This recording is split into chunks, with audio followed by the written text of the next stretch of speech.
Welcome to the virtual tour of the Sebago Lake Water Treatment Facility this evening. Slide, please. We are hosting this tour to celebrate Drinking Water Week, which is a national celebration that's held every year during the first week of May. Like I said, it's a national event that we celebrate every year. Typically, we are able to host this tour in person, but because of COVID, we're hosting it virtually this year, and we're glad that so many of you were able to join us tonight. My name is Kirsten Ness. I'm going to kick off tonight's event. I'm a water resources specialist with the Portland Water District. Worked for the Water District about 14 years. Almost, and I'm joined tonight by my colleagues Matt Lane, who's one of our water treatment plant operators, and Mike Koza, who's our regulatory and security advisor. Slide, please. So just a few logistics before we get into the presentation. This event is best viewed in speaker mode, so please go to the top of your screen and select speaker view versus gallery view for the best viewing experience. Your microphone and camera will be muted for the presentation.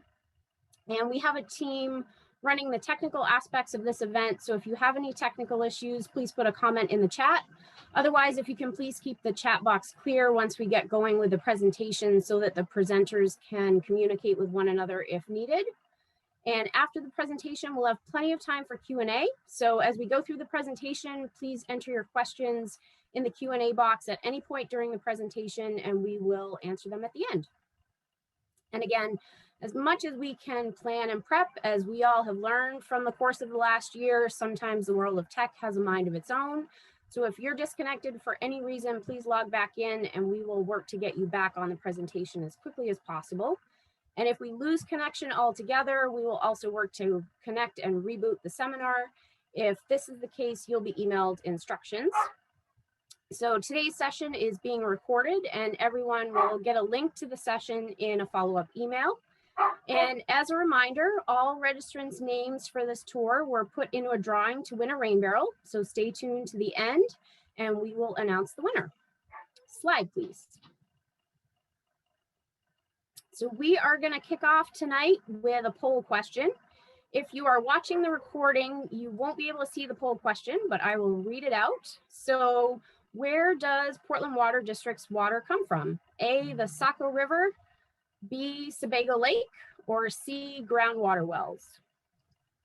We will give you a few seconds to answer that. We have lots of answers coming in quickly. This is a captive audience. We're so happy that so many people are answering so quickly. Almost, we're at 88%. If you want to get your answers in quickly, have a few more seconds to do so. And don't worry, you can take a guess. We're not being graded on this. All right, we're going to wrap up the polling now. All right. Good work, everybody. You all guessed correctly or answered correctly.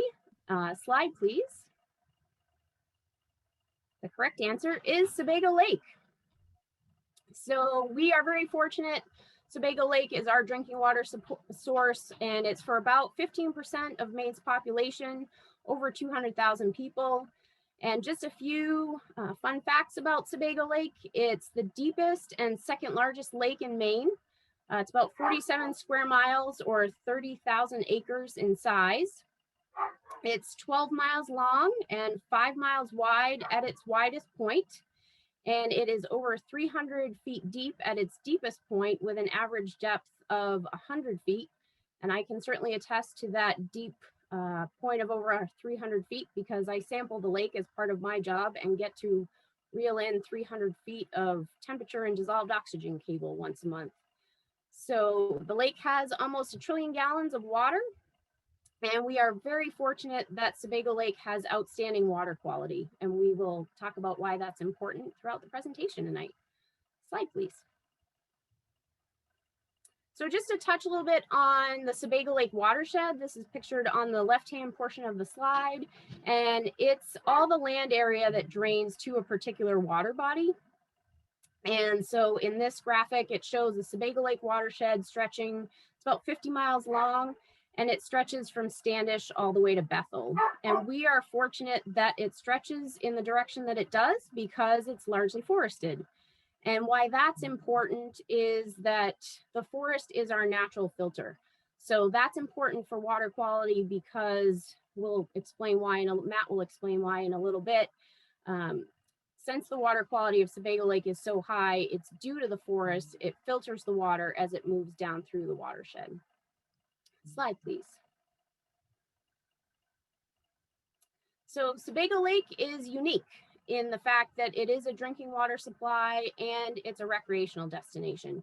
So you can see from the map that most of the lake is unrestricted use. So you can swim, you can boat, people live in that portion on the shoreline of the lake, and it's open to recreation, boating, swimming, fishing. But there is a portion of the lake at the lower end that is called, we call it Lower Bay, and there are 2 protection zones around our water intake pipes. So in orange is what is known as a 3,000 foot limit. So that's no trespassing. So the only boats that are allowed there are the PWD security boat and the game warden's boat.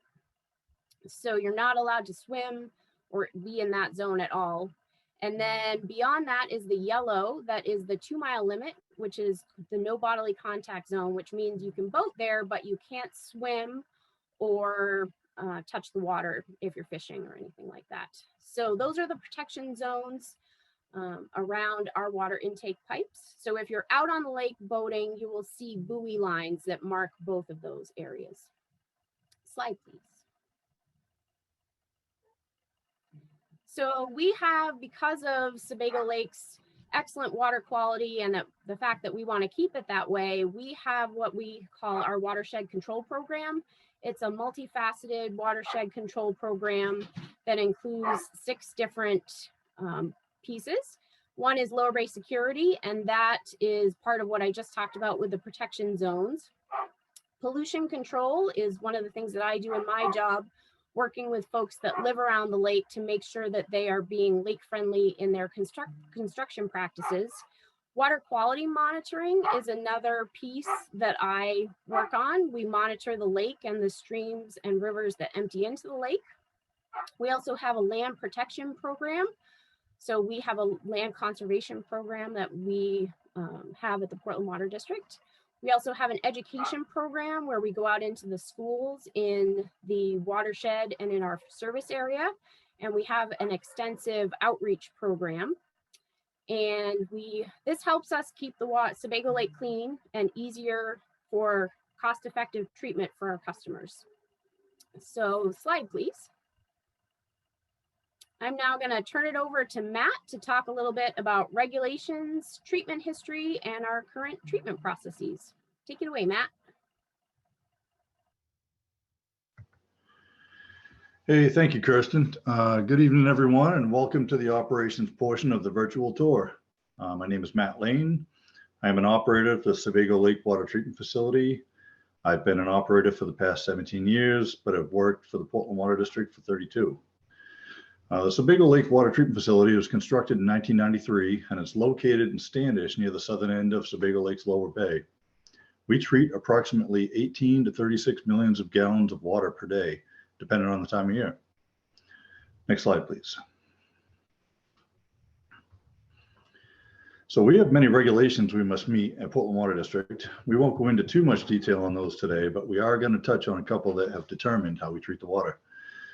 The Safe Drinking Water Act was enacted in the U.S. in 1974 to ensure the quality of drinking water in the U.S. The Surface Water Treatment Rule was enacted in 1989, and it required that surface water sources like Sebago Lake be filtered as part of the treatment process. Due to Sebago Lake's outstanding water quality, PWD was able to work with the Maine Drinking Water Program to receive an exemption to that rule back in 1993. So our agreement with the Drinking Water Program requires that we verify that the quality of the lake remains high, that we maintain our watershed control program and monitoring of our distribution system, and that we maintain enhanced disinfection processes, which you will learn about shortly. Next slide, please. Excuse me. Having trained and licensed operators is a requirement of our exemption to filtration. Due to the size and complexity of our facility and distribution system, we are required to have operators licensed at the highest level in the state of Maine, which is Class 4 for both treatment and distribution. The Sebago Lake Water Treatment Facility is staffed 24 hours a day, 7 days a week, 365 days a year. There is always a licensed operator on duty operating the plant. So now we'll show you a video that gives an overview of how Sebago Lake's water moves through the treatment process within the facility. This video was produced by our education and outreach team members, who you'll see in the following video. Video, please.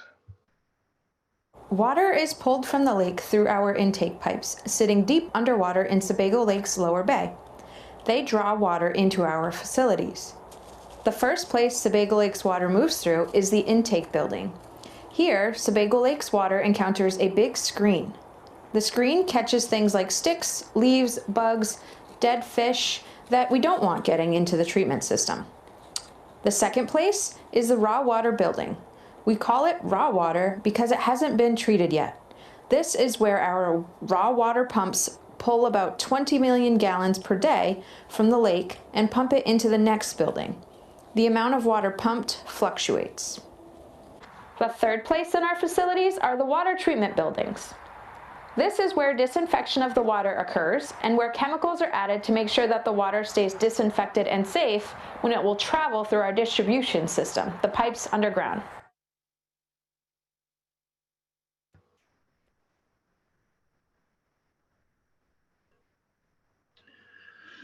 All right, so here's a little brief history of treatment. From 1869 to 1939, we disinfected with just free chlorine, which is a great disinfectant, but unfortunately doesn't last long enough to carry out to the far reaches of our distribution system.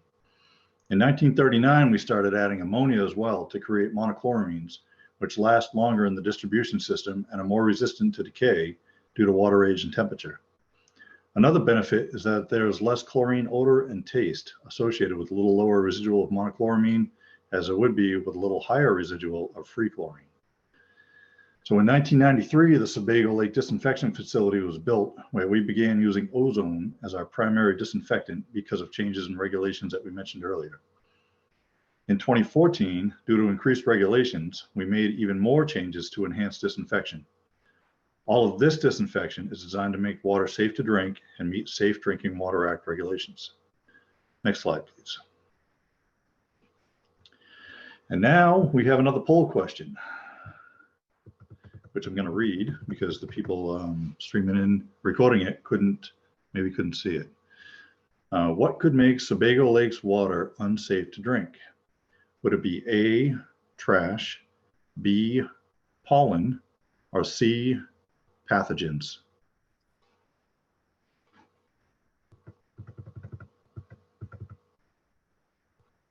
And great job tonight, everybody. We have a very active crowd here, and answers are coming in quickly. We'll leave it up for just a few more moments.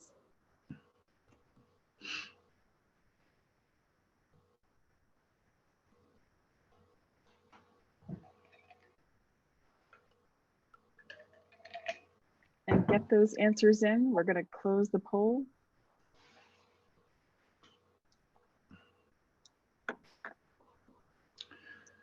All right, it looks like the majority of the public says 94% said pathogens, which is the correct answer. 6% said trash, which I could understand because there could be pathogens associated with the trash, but it's not the trash itself. And 0 said pollen, which is also incorrect, but it does affect my hay fever. So pathogens is the correct answer. Next slide, please. Here are some examples. So pathogens can make people sick and include viruses, bacteria, and protozoans. These are all examples of those right here on the screen. We target inactivation and removal of these pathogens through 3 methods of disinfection.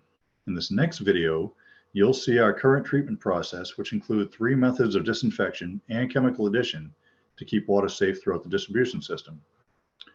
Roll the video, please. All right, we're in the water treatment building to explore the first step in treatment, which uses the disinfectant ozone to remove pathogens. I bet you've heard of the ozone layer. Yep, you guessed it. We use the same type of ozone that's in the ozone layer. We have to make it, and we do that starting with liquid oxygen from these tanks. We convert the liquid oxygen to gas, the same form of oxygen that's in the air, and then we zap it with high voltage power in this ozone generator. This splits up the oxygen molecule, and the free atoms recombine with other oxygen molecules to form ozone. Ozone is then injected into the water. The water and the ozone move through the contact tanks that are behind this wall, the whole length of this hall. And that gives the ozone about 20 minutes to scrub the pathogens out of the water. We can actually take a look at this happening in this porthole. See those little bubbles? That's the ozone in the water. When ozone comes in contact with most pathogens, which are living organisms, it breaks down the cell wall, the protection layer, and destroys it. Now, ozone doesn't last very long, so as the water is moving through these contact tanks, the levels of ozone is getting lower and lower. Any remaining ozone at this very last contact tank at the end of the hall is converted back to oxygen. And that's the end of step 1. Let's go check out step 2. The second step in the water treatment process uses ultraviolet light, which we also call UV, to further disinfect the water. Now, when you just saw Miss Brown before, when she was talking about ozone treating the water, she was down in a different building over there. After that, the water travels in these big, long pipes into these really big and cool pieces of equipment called UV reactors. All of these wires are connected to lamps inside the UV reactors, and they provide strong wavelengths of light that help disinfect the water. All the water goes by the UV light, and as it passes through, the DNA of any remaining pathogens are damaged and then unable to reproduce. That means they aren't active any longer to make people sick. After the water makes its way through these UV reactors, it's actually ready to drink. However, it needs to make its way through miles of underground pipe to reach you in homes and people in businesses. So we have to provide an additional level of treatment to make sure it can reach people safely at those places. Here we are at the third and final step. Now, I was just at the UV reactors over there. This step is really close by. This is where we add 5 chemicals to the water to ensure it's safe when it reaches our customers. We add 2 chemicals to prevent the regrowth of pathogens in the distribution system, which are the pipes underneath the ground. When added in the right amounts, ammonia and sodium hypochlorite, which is like the chlorine that's added to swimming pools, combine to form something called chloramine. Chloramine is a disinfectant that prevents the regrowth of pathogens in those pipes underneath the ground. 2 other chemicals are added to prevent the pipes from being another source of contaminants. Many of the pipes underground are made of metals like copper and iron. Plumbing fixtures in homes may contain small amounts of lead. Without proper treatment, water could cause pipes and plumbing fixtures to break down over time, and those metals could be absorbed into the water and potentially consumed by our customers. Sodium hydroxide and zinc orthophosphate are added to prevent that from happening. The last thing we add is fluoride, and we add that to prevent tooth decay. That's not required by the Safe Drinking Water Act, but our customers voted to add it to the water in 1996 because of how it benefits dental health. After these are added, we have what we call finished water, meaning it's ready to drink.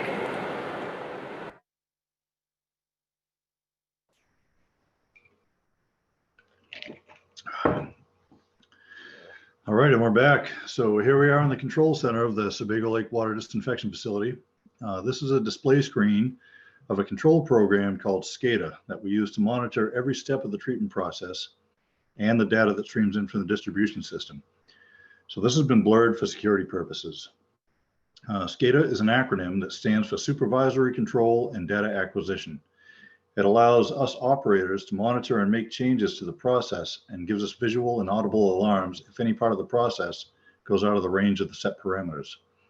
This particular one is an overview of the treatment process and also gives us a view of 4 of the main storage tanks in our distribution system. Next slide, please.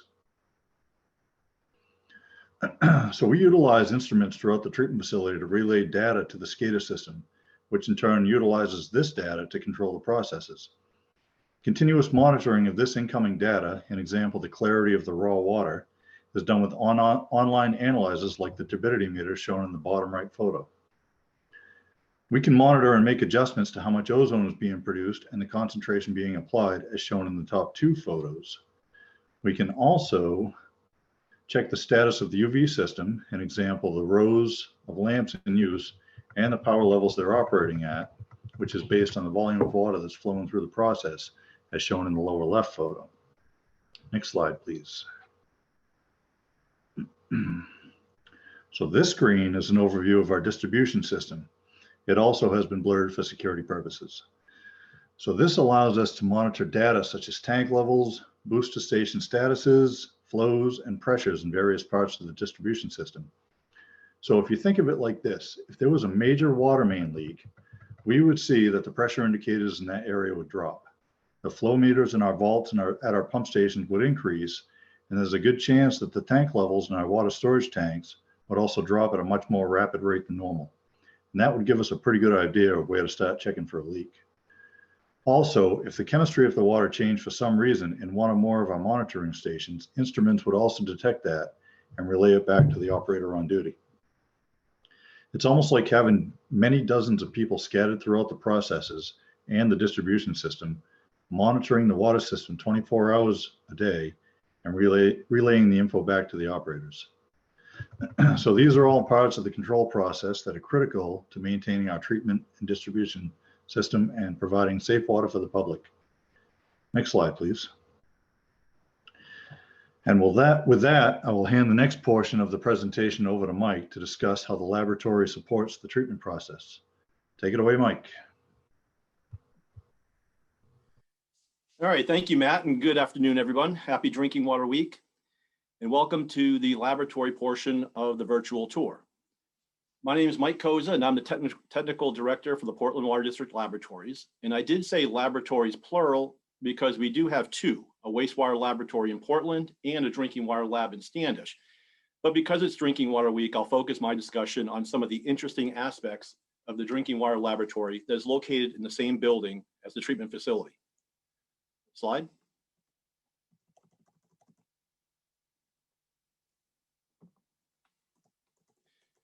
Any discussion of our laboratory has to begin with the people, the scientific staff responsible for managing the monitoring programs, analyzing the water samples, and interpreting the data.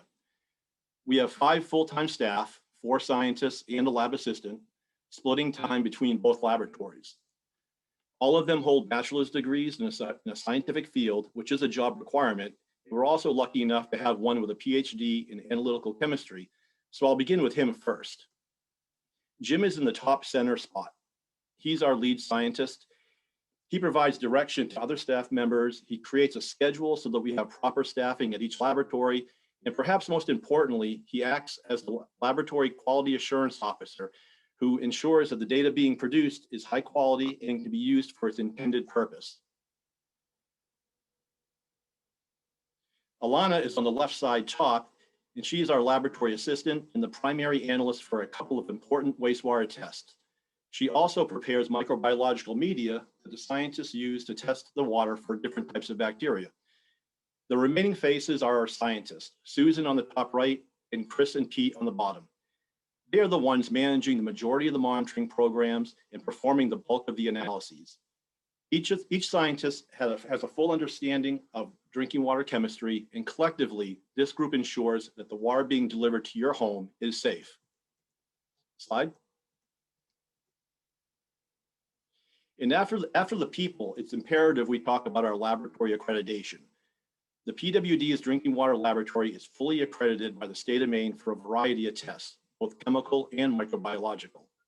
And what accreditation means is that we do things by the book, following appropriate methodologies and procedures, and we train our staff to not only produce scientifically sound data, but do it and report it in an ethical manner.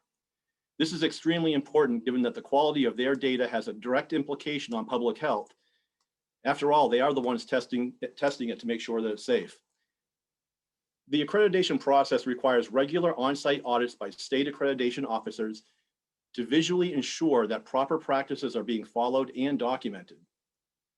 By doing things in an accredited fashion, the data we produce is defensible in a court of law should it be challenged in any way. This has never happened, but it's a good protection to have just the same. Accreditation, I guess, can be looked at as a level of excellence that we must achieve in order to analyze our own samples to demonstrate compliance with federal and state drinking water regulation. Slide. So one example of how our accredited laboratory produces data to comply with a federal drinking water regulation is the EPA's Total Coliform Rule, or TCR for short. This rule or law requires that drinking water providers collect a number of samples from the distribution network of pipes seen here and analyze them for total coliform bacteria and E. coli. For a system our size, it requires at least 120 samples per month, although we routinely do in excess of that. The samples are collected, returned to the lab, and analyzed. Total coliform bacteria isn't just a single bacteria, but it's actually a group of 15 different types of bacteria with similar characteristics that are either present naturally in the environment or in human fecal material. They tend not to be harmful or pathogenic themselves, but they shouldn't be inside a water pipe either.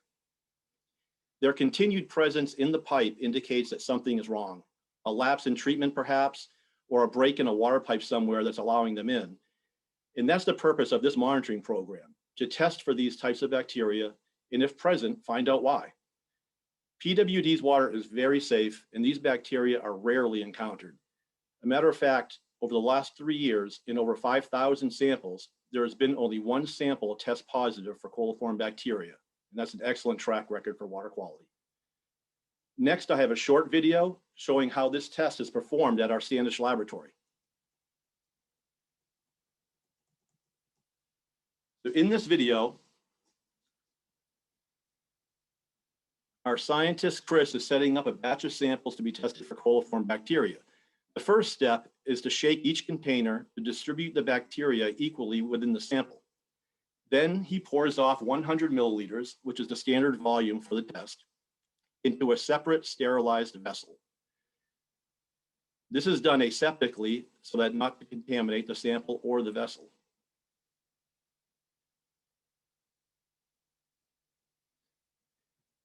Next, he adds the contents of a blister pack containing a special bacteriological media designed specifically to identify coliform bacteria. This is a product called ColAlert. It's manufactured by IDEX Laboratories right here in Westbrook, Maine. So once added, the samples are again shaken to dissolve the media, and then they are placed in a 35 degrees Celsius warm air incubator for 24 hours. You see here that the scientist has removed the samples from the previous day and will now read them by comparing each sample to a comparator that is yellow in color.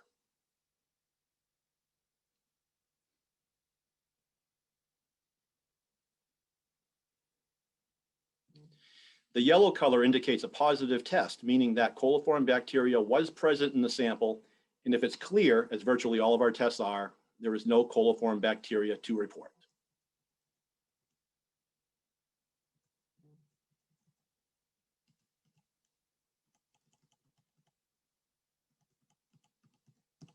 A final example of how the laboratory helps protect public health has to do with the bulk delivery of drinking water chemical. Earlier in the virtual tour, you learned that the specific chemicals are added to the water in the final phase of treatment to safeguard the water while it's en route to you. These chemicals, like sodium hypochlorite and fluoride, come to us by tractor trailer trucks, thousands of gallons at a time. In this video, you'll see a fluoride delivery truck pulled into the chemical receiving bay at the Sebago Lake water treatment facility.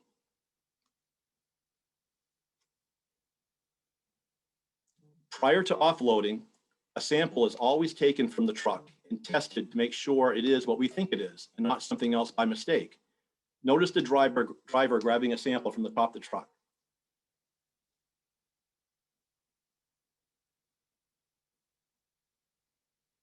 After collection, he passes it down to Scott, one of our treatment plant operators. The operators perform a quick check of the product's density or pH, and then they bring the sample to the laboratory for further analysis, including a determination of the product concentration to make sure it's the strength that was purchased.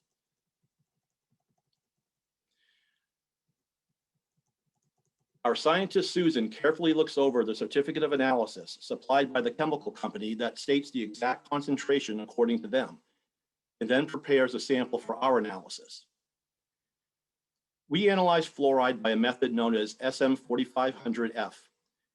It's an ion selective electrode method seen here. To begin the analysis, Susan first calibrates the instrument, and then she combines 50 mils of the sample with 50 mils of a special ionic strength adjustment buffer to activate the fluoride ions, and then she submerses the electrode into the sample.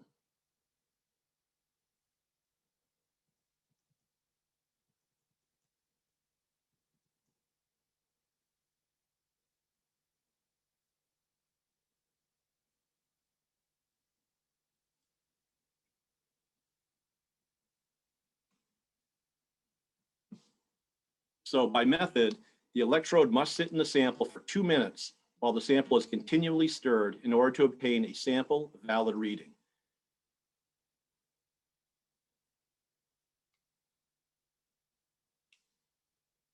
And when the time is up, the final reading is taken and compared to that on the certificate of analysis, verifying that the product is indeed fluoride and that we got the concentration that we were expecting. So thanks for listening to me. I hope you found the details of our drinking water laboratory interesting. And I'll now hand things back over to Kirsten for more discussion on our distribution system. Thanks.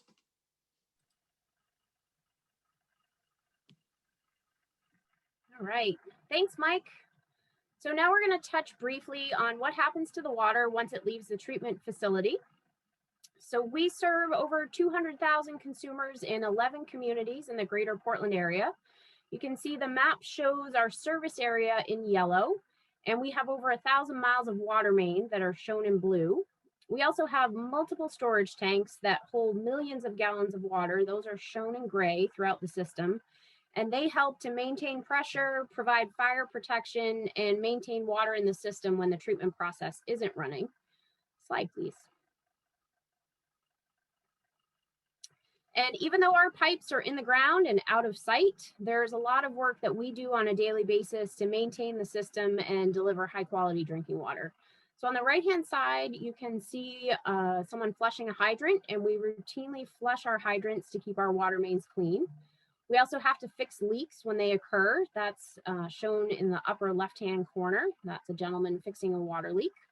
And we take water samples to monitor the system. So here's a picture on the bottom left of the TCR samples that Mike just talked about. Slide, please. And we will close with a few fun facts about our system. We have over 1,000 miles of pipe in the ground, as I mentioned. And if you stretch that end to end, that would stretch from Portland, Maine to Indianapolis, Indiana. Our pipes range in diameter from 2 inches all the way to 5 feet, and we own 5,000 fire hydrants. So we just thought you might enjoy some of those fun facts. Slide, please. So before we jump into the Q&A, we would like to announce the winner of the rain barrel that we mentioned. So earlier we entered all the registrants' names into a random name generator, and Peter Reiner was selected as the winner of the rain barrel. Congratulations, Peter. We will be reaching out to you directly to arrange for pickup of that barrel. Slide, please. Thank you so much for joining us tonight. We now have plenty of time for questions, and we're happy to answer those. Please put those in the Q&A, and our tech team will feed them to us. Great, thanks everybody for the wonderful questions coming in the Q&A. We have a comment first that came in that says, I live in Portland and I've lived many places around the country, and I've never had tap water that tasted so good. That wasn't from a well, she mentions. I'm so thankful and I enjoy the water. Why is that? Would you attribute it to the source or the combination of chemicals and testing, or all of them? I would attribute that to all of them. You know, we're certainly very fortunate in our source of Sebago Lake. Its outstanding water quality is certainly a huge benefit to us, making great tasting water, but also much easier to treat than a lot of other sources. I can't really speak to the chemical piece of it as much. Matt, maybe you can speak to that. I think a lot of that's attributed to the fact that we use monochloramines rather than free chlorine. With the monochloramines, like I mentioned earlier, you really don't get the taste and odor out of it. You know, a big part of it too is, you know, we start off with a really clean source. So, I mean, we're really fortunate to have Sebago Lake be so clean. And we do a great job protecting the lower bay of it, you know, as well as all of the water that flows into it. But I think it all comes into play. Mike? Yeah, and I mean, we all drink the water ourselves, and we also have a program where we listen to our customers who call in and give us feedback on the quality, or when the quality might not be quite as good as we'd like.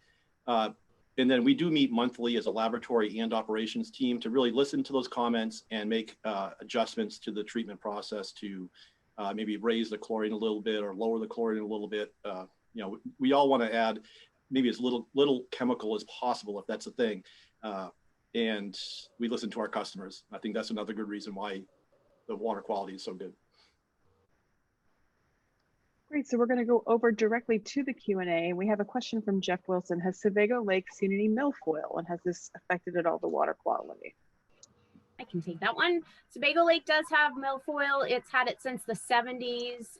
It's more of a recreational nuisance than it's not a drinking water quality issue, but it's certainly, so the Portland Water District doesn't spearhead efforts to remove it from Sebago, but from a lake ecology perspective, we are supportive of groups that do undertake those removal efforts.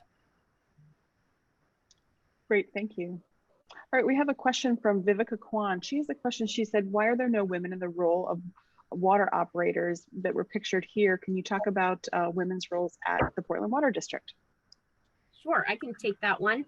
So we do have actually, Matt let me know, we do have a woman that is in our water systems operator, which we're not pictured here. We have an apprentice program of water systems operators. It's a different position at the water district. So we do have a woman there. We have women also in our wastewater operations and collections, and actually in our engineering program, our engineering department. We also, our board of trustees president is a woman, and so is our general manager. So we're about 26% female at the water district, but it is, the water industry in general is still a male dominated workforce. Thanks for that question, and thanks for the answer. So we have another question from Bill Weber. He asks, what energy conservation measures have been taken by the Portland Water District? So part of what we do at the ozone plant, well, the water disinfection plant, I guess you can't call it the ozone plant because we do so much more there, is a lot of what we do is we curtail our pumps and the majority of our flow during the day to different parts of different time periods during the day, weekends, holidays, when the energy consumption is a little bit lower. That way we don't use as much electricity during the peak hours. Great, thank you so much. Oh, and one more thing too, we have a static mixer in one of our tanks that's run entirely on solar power. Great, thank you for that. So we have another question from Stephen Eppinger, who asks, how do you remove oils and other pollutants from boating activity in the lake? Those actually typically evaporate, so they aren't removed. And we actually have a testing program in the summer. We go out and look for what are called gas range organics. So some of those products from boats, and we find them in very, very low concentrations around Lower Bay. Sometimes we don't find them at all sometimes. Right, and that's true. That a lot of the gasoline and oil constituents are lighter than water. They're floating and they evaporate. If you remember back in the late 90s when MTBE was a thing, that was actually a gasoline constituent that was miscible in water, or it would dissolve in water. And that's why it became such an issue in drinking water wells and surface water supplies. And that's why its level in gasoline has been much lessened in the years since then. Great, guys, thank you so much. We have a question from John Limmer. He said, are there pumps located along the distribution system to main pressure on the way to Portland and other areas as part of the distribution system? Well, the majority of Portland is it's gravity fed from the lake. You know, it's lower than the lake. When the clear wells at the treatment facility are full, they're 267 feet above sea level. Commercial Street is obviously a foot or so above sea level, so most of it just slows gravity down. You know, unfortunately, the distribution system isn't flat. You know, it has hills, so there are a few different pump stations that pump to different tanks throughout the distribution system, just to maintain pressure in some of the homes that are at higher elevations.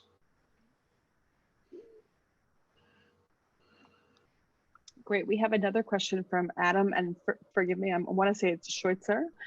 How long can the system last if the treatment facility goes offline?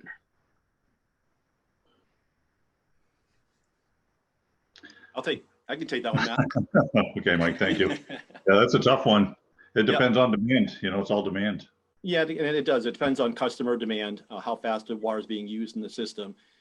But if the demand on a particular day is 30 million gallons, which is high, we have about 30 million gallons of water in storage as well. So that's usually what the amount of water. So it's a day or two's worth of water.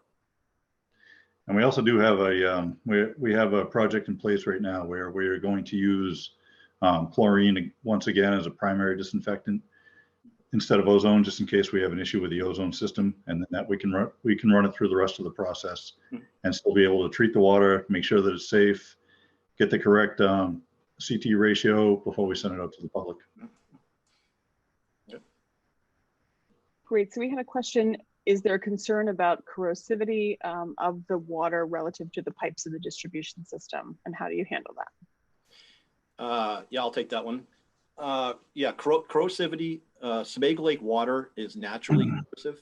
And that's why during the presentation, you heard of some of the anti-corrosion type of chemicals that we need to add to battle that. You know, we adjust the pH with sodium hydroxide, and we add a zinc orthophosphate product to act as a corrosion inhibitor, just to counteract the water's natural wantingness, I guess, to dissolve metals from the pipe. So corrosivity is something that we are concerned with, but it's the reason why we add some of the chemicals that we add, so that doesn't become a problem for the customer. Yep, the sodium hydroxide that we add, you know, studies have shown that a pH above an 8 leaches less lead and copper from fixtures and joints and pipes. And then the zinc orthophosphate, the amount that we put in actually is less than it was. It's half as much as it was 15 years ago, because we determined that we didn't need as much. So we did some studies, we brought the level down. And what that does is it kind of seals and coats the inside of the pipe, so it doesn't grow tuberculation, and it also doesn't leach out. And then, yeah. Thank you. Great. So, sure. We have another comment from Natalie West. She said, we totally agree. When we travel elsewhere, our water tastes so much better than any water we drink in other cities throughout the country. So that was just a little bit of a thank you from Natalie West for you guys. Quick question. Are you guys drinking Portland Water District water tonight? Absolutely. Great. In fact, I have two in case this ran over just a little bit long. And I live up in Raymond, Maine, and I'm not on the Portland Water District system. I'm drinking off of a private well. All right. Okay, so we do have a question. There's one for you. So we do have a question and from an anonymous person who asks, why isn't Sebago Lake empty from all the water being used from it? I can take this one. So there is more. I think in the course of a year, maybe take the lake down about an inch. So Sebago has almost 1 trillion gallons of water, and there's a significant amount of water that's coming down through all the streams and rivers through the watershed that I showed on that on the watershed slide. All of that is coming down to Sebago, and when it rains as well, it's refilling and recharging the lake. So we have a lot of water. More goes to evaporation than the Portland Water District uses in a year. Great, very, very good information. So we have a question from Sandra. She said, I was walking on the winter sledding trail in the Sebago Lakeland Reserve, and we observed a holding tank concrete structure like a container with a couple of manhole-like covered tanks when a long tool like a pipe with a T-handle. Are these items that are part of the Portland Water District sampling? What role do those have in the overall water system? Or are they something else altogether? Is that that something heading to the T-valve, Matt? Well, I wonder if it's down on the Skip Road junction. Is there was it like a rectangular structure, probably 6 inches on, above the ground with a small cover on it? If so, then that's a valve that's used in our system, and we may have had someone leave a long handle wrench down there that I might have been looking for a little while. So that's good information. Thank you very much. I'm going to check that out tomorrow if that is where it is. Who is the message from? Could you enlighten me as to where that was on the trail system? Sure, we can get that. Great. Okay, Thank you. here's a great question from, we said, how do you avoid getting fish into your initial screening? Oh, get that one.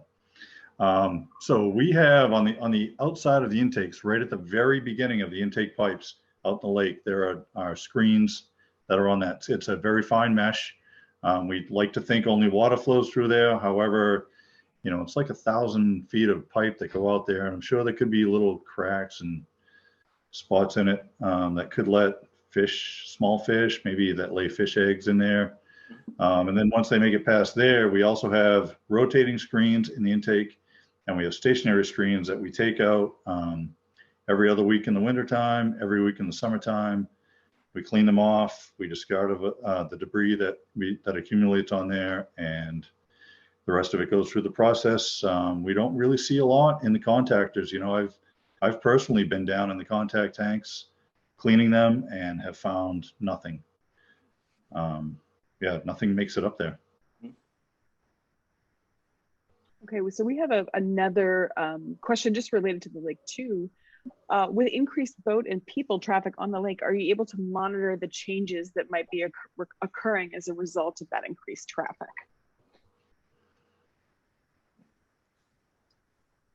So I'll kind of take that instead of in a boating direction, I'll take it in a people direction. So I mentioned the protection zones that we have around our water intake pipes. And so we have a swim and beach monitoring program in the summertime. So our summer temporary employee in the lake office goes around and samples around Lower Bay in those protection zones that I mentioned, but also at swimming beaches around the lake.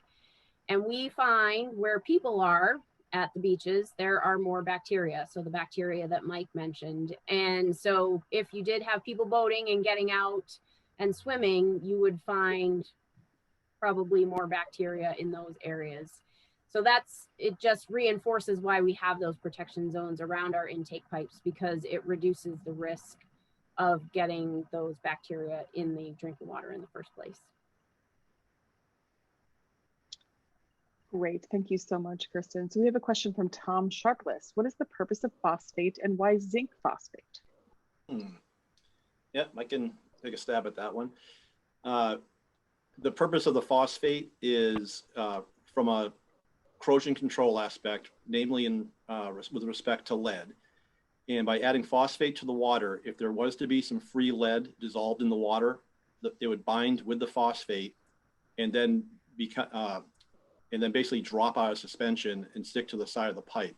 So rather than the lead being dissolved in the drinking water and being carried along and coming out your tap for you to drink, it now forms a molecule with that phosphate and stays attached to the sidewall of the pipe. So that's the chemistry behind that. And I believe the zinc is added as a red water inhibitor to combat the effects of iron corrosion. So the zinc just kind of masks that rusty color if it was there in the first place. So the zinc phosphate just works together as an anti-corrosion agent. Great, thank you so much for that. We have a question from Janet Slack. Could you say a little bit more about what you do for watershed protection? Sure, that could be a whole presentation in itself. So my job, I work with folks that live around the lake, both right around the shorefront and up into the watershed. So I'm out on site talking to folks about making sure that when they have a construction project going on, that they're not letting sediment get into the lake. Making sure that we permit and inspect septic systems around Sebago Lake. And we also do we have what we call our lakescaping program. So folks give us a call and say, hey, I've got erosion happening on my property. Can you please come out and take a look? And we go out and provide recommendations on how to stabilize soil, either through planting plants, vegetative buffers. That's the best way to help keep soil in place, or things like mulch, erosion control mulch, to help keep soil on the property and not in the lake. So that's a program that folks can call us, and we provide recommendations and actually have some small grants that we can help if folks want to implement our recommendations. We also have a land conservation program that I mentioned briefly. So folks that are interested in conserving their land in the watershed, we, depending on where it's located, we may even contribute some to the conservation of that land. So that's an active program throughout the watershed as well. Great. We had a question come in, Kirsten, at the same time in regards to, in the Sebago Lake watershed, does the PWD have any programs to ensure that septic tank owners maintain their systems in an appropriate manner? And it sounds like that may have been a little bit of what you were just mentioning in terms of watershed protection. Yeah, so our program is not really, it's not a maintenance program. You know, we certainly talk to folks about how they should maintain their septic system, which is regularly pumping their tank and that kind of thing. Ours is a permitting and inspection process when they're installed. So folks that live within 200 feet of Sebago Lake, they need to get a permit for their septic system from their municipality, and they also need to get one from the Portland Water District. So we review their design and issue a permit and then inspect it once it's installed. Great, thank you so much. All right, so there's a question from Denise, and she asks, there appears to be a bit of distribution system in West Standish. Where does that water come from, and what is the history of that system? So West Standish comes directly from the disinfection facility.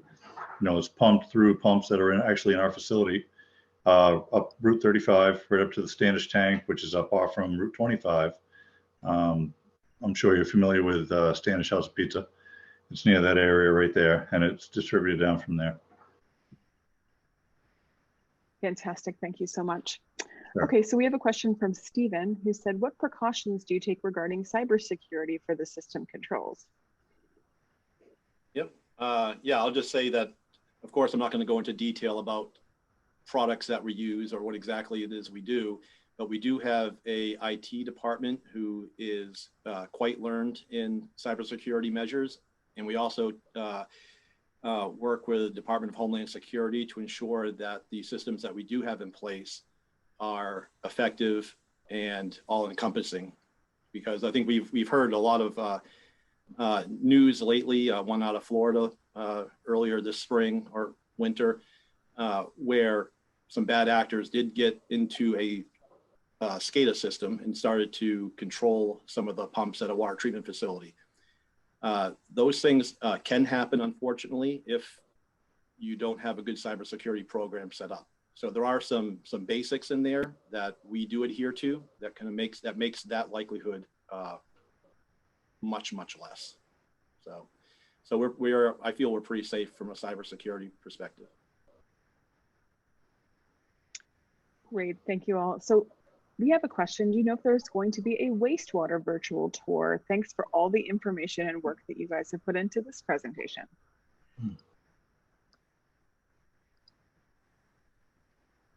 I can't answer that. I don't know. Right. I really don't. Okay. That's a good idea, though. If we don't have it in place, we should. Mike, Kirsten? Not that I'm aware of. Yeah. Good question for Scott Furman. But there is a Clean Water Week that's something akin to Drinking Water Week. And the Portland Water District does historically has done tours, I think, during that week. But I'm not sure how that's going to roll out this year, given COVID. Great. So here's a question in regards to wastewater as well. It says, are there safeguards in place so that wastewater won't discharge accidentally into Portland Harbor, such as what happened in the past year? Was it a loss of power? Love to hear your thoughts on that. Yeah, I don't have information on that at this time. Okay. So another question, has global warming or climate change affected the water levels or quality in Sebago Lake in recent years?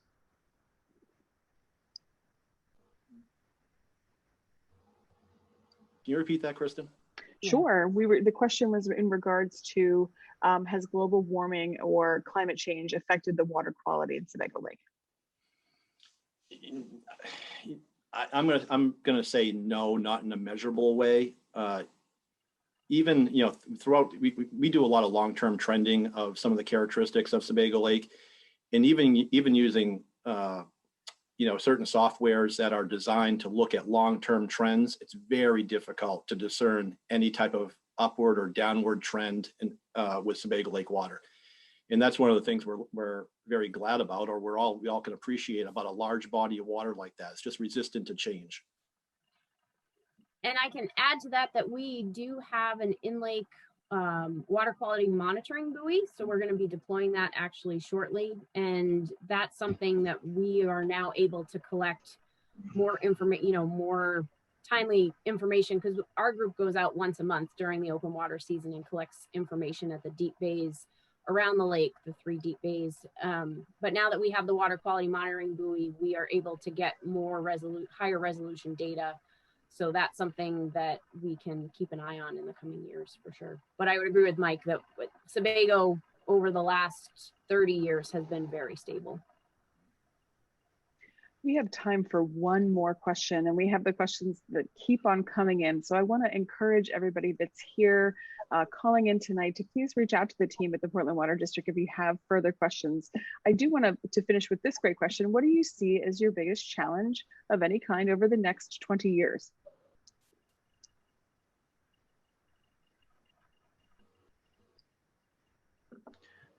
I think in operations, our biggest challenge is keeping up with, meeting demand. The community continues to grow.